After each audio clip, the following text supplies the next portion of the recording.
கோவாலு, நான் முதலமைச்சர் ஆனால் அப்படிங்கிற போட்டியில் கலந்துக்கிட்டேன்னு சொன்னேன் இல்லையா? நான் அப்போ பேசும்போது சில வார்த்தைகள் சொன்னேன்.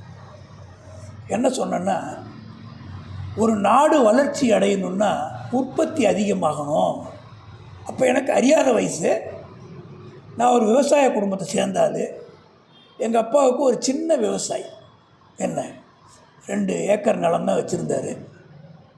அவர் கஷ்டப்பட்டதை நான் கண்ணால் பார்த்துருக்கேன்.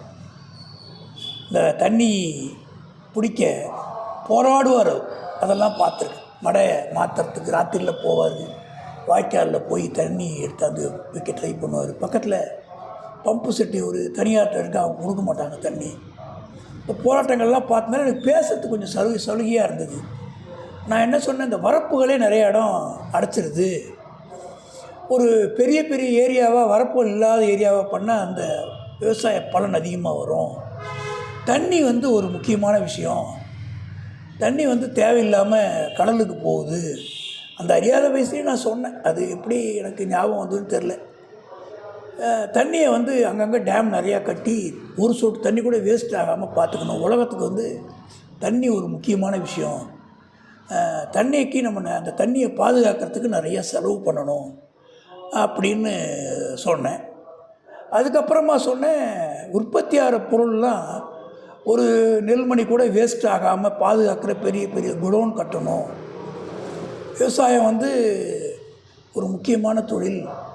அந்த விவசாயத்தை பண்ணுறவங்களுக்கு எப்படிலாம் நம்ம உதவி செய்யலான்னு யோசிக்கணும் அப்படின்னு ஒரு தகவல் சொன்னேன்.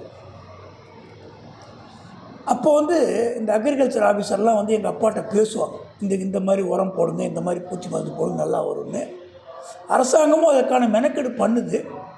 ஆனால் எந்த அளவுக்கு இருக்குதுன்னு கேட்டேன்னா, ஒரு நல்லா படிக்கிற பையன் படிச்சுட்டு இருப்பான், படிக்காதவன் படிக்காமலே இருப்பான், அந்த மாதிரி கணக்கில் போகுது.